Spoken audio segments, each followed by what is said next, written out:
At this point, I want to talk about the top 5 causes of foodborne illness in the United States. Currently, they are improper holding time and temperatures, poor personal hygiene, inadequate cooking, contaminated equipment, and food from an unsafe source. The number 1 cause of foodborne illness in the United States is improper holding temperatures. This seems like a pretty simple principle. Keep hot foods hot and cold foods cold. Unfortunately, it's the top cause of foodborne illness. The temperature danger zone is any temperature between 41 and 135 degrees. This is where harmful bacteria rapidly reproduce, especially if the potentially hazardous food has been in this danger zone for more than 4 hours. That's why it's so important to monitor time and temperature during the food preparation process. Within the topic of holding temperatures is how to properly cool foods from hot to cold, reducing the amount of time the food spends in the danger zone. So what are the best ways to cool potentially hazardous food? Once you're ready to cool your food, it's best to use an ice bath, shallow pans, preferably metal, smaller portions, and frequent stirring. This must be done before you put the food into the refrigerator. Potentially hazardous food must be cooled from 135 degrees to 70 degrees within 2 hours. Then cooled from 70 degrees to 41 degrees or lower within the next 4 hours. Putting hot food into refrigeration can raise the temperature of the unit and thereby put other foods at risk. Once the food reaches 70 degrees or lower, you can put the food into shallow or small containers and put into the refrigerator uncovered. The only time a food should be uncovered is when you're cooling foods.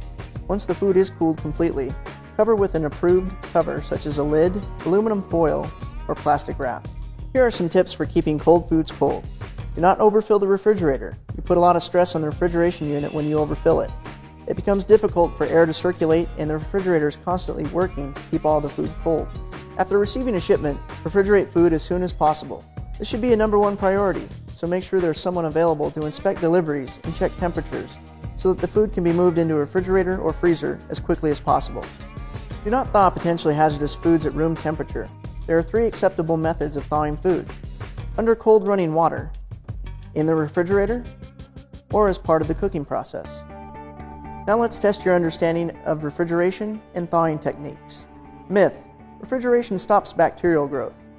Fact: refrigeration slows but does not prevent the growth of harmful bacteria.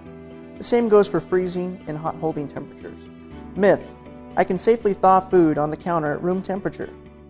Fact: food thawing at room temperature allows for the food to remain in the danger zone. Thaw food in the refrigerator, under cold running water, or as part of the cooking process.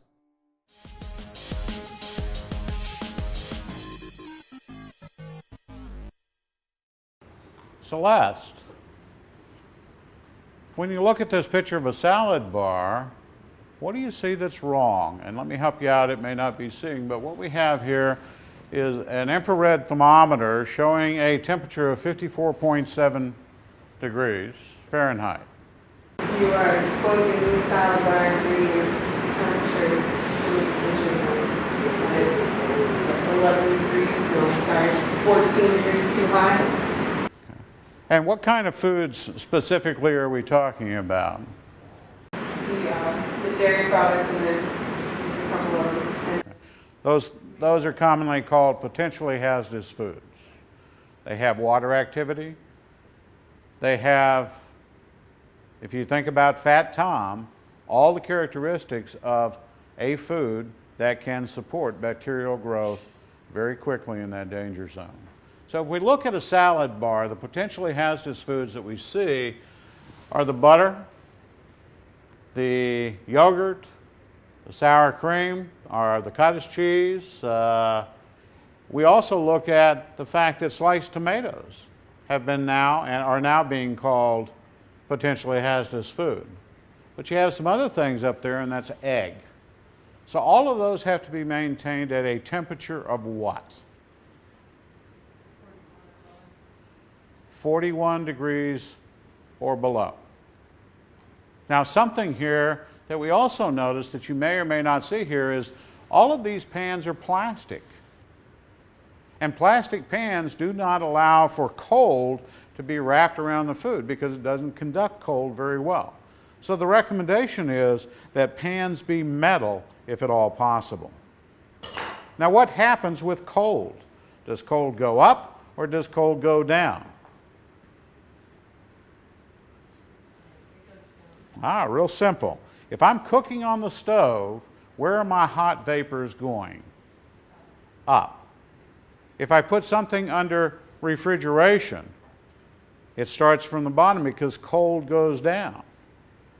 So in our coolers, when we're making cold temperatures, it actually starts from the floor. That's why we have fans to circulate it, just like a convection oven. So if we're putting ice on the bottom of the pan, what are we chilling? Not the food.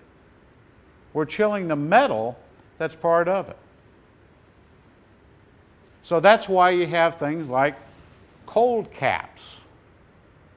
And what's happening with the majority of salad bars that are not ice controlled is you have circulating cold air, which means there's got to be an air gap between these pans. So ice is ineffective unless it comes to the sides of every pan in a salad bar. Any questions? Let's open this up. Yes. Could you use ceramic? Ceramic is a good conductor of cold. It's a lot better than plastic. So yes, indeed, you can use that. Corningware, same way.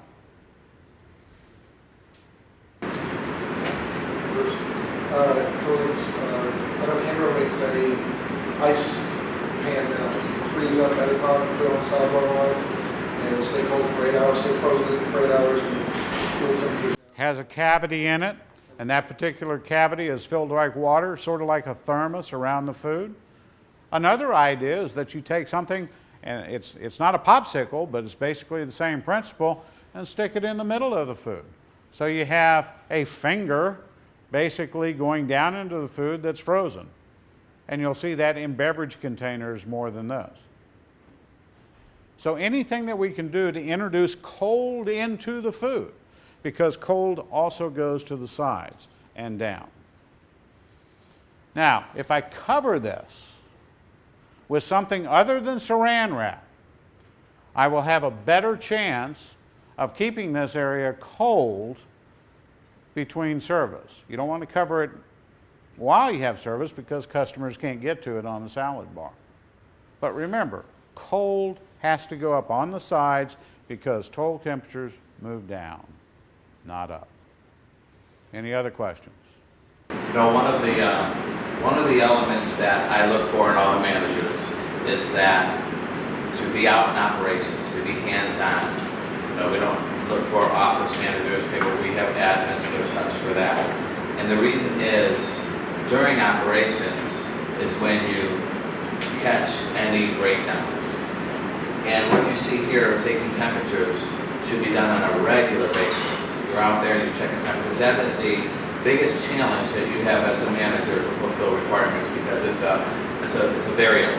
It's a variable that changes regularly. How you from the oven, hot, cold, cold, cold, to out to where it's going to be served. We have the proper elements there. So the constant checking of temperatures is key to fulfilling our requirement of food safety.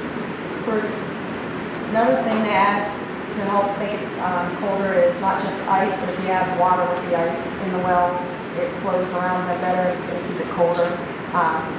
So we always make sure we put not just ice, but water in with the ice so it maintains that also. Water will help fill in cavities. Ice sometimes falls away, but it will last longer. Now, when we're talking about temperatures and monitoring temperatures, we use the infrared thermometer. We also can use a digital thermometer, whether that be the STEM type or not. But we want to make sure that these are properly calibrated. Now, on this case, I'm looking at surface temperature on the salad bar. The reason is, where is the customer getting their food from? Most of the time it's a surface, or they're stirring that surface into the remainder of the items, which means that all we're doing is helping bacteria grow. So surface temperature is sometimes the better indicator on salad bars when it comes to potentially hazardous food. Any other questions, comments? I have a question. Like, for instance, I don't know how this would play in, but like, if you covered it, say for like a significant amount of time, and like the condensation would build up, would that cause any kind of contamination at all? Certainly, water can grow bacteria. So you've got to make sure that in a refrigerator, that if you put a pan over it, that you don't have the leaking condensation coming down. And if indeed it's a piece of saran wrap and you put it in there, that you don't have the condensation below it. So water can contaminate, yes. That's why you have to have a little bit of airflow to let that heat out. Okay? Something that we've done is we're not filling our pans completely full, so we're constantly, they're lower, so they're staying colder, and then we're refilling with fresh, cold product when those are empty, so we're constantly keeping temperatures down by minimizing the product that we put out at all times. One of the important things is the fact that you use the smallest pan possible.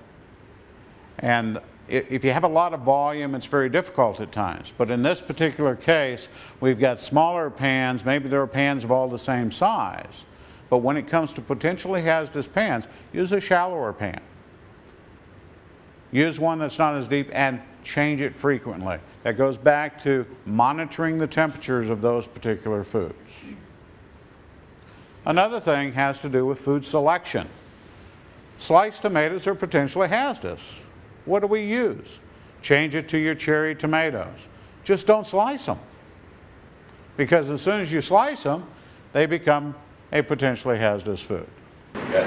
My question, why would you use a shallower pan? Because heat rises in the bottom of your going deeper pan to keep it closer to the cold at the bottom, would you not? You want a shallower pan because you're going to use it quickly, and you've got that time period, so it's going to empty. Plus, you're monitoring. So if you look at cold, okay, if I've got a 2-inch and that cold is around the pan, some sort of circulation, whether it be by air or the pan's by it. That's why you want to use metal. It'll have a better chance of maintaining. Shallower pans.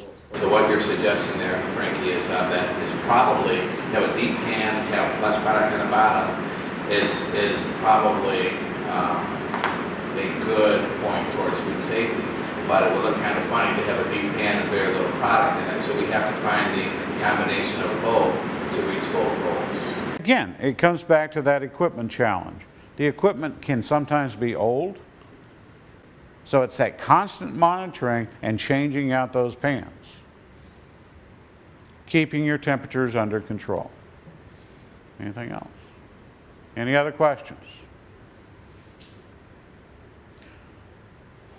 Think about simplification. Think about how often things are being used. Because if cottage cheese is not frequently turning on your salad bar, perhaps you offer a small cup of cottage cheese by request from a refrigerated environment, depending on the operation.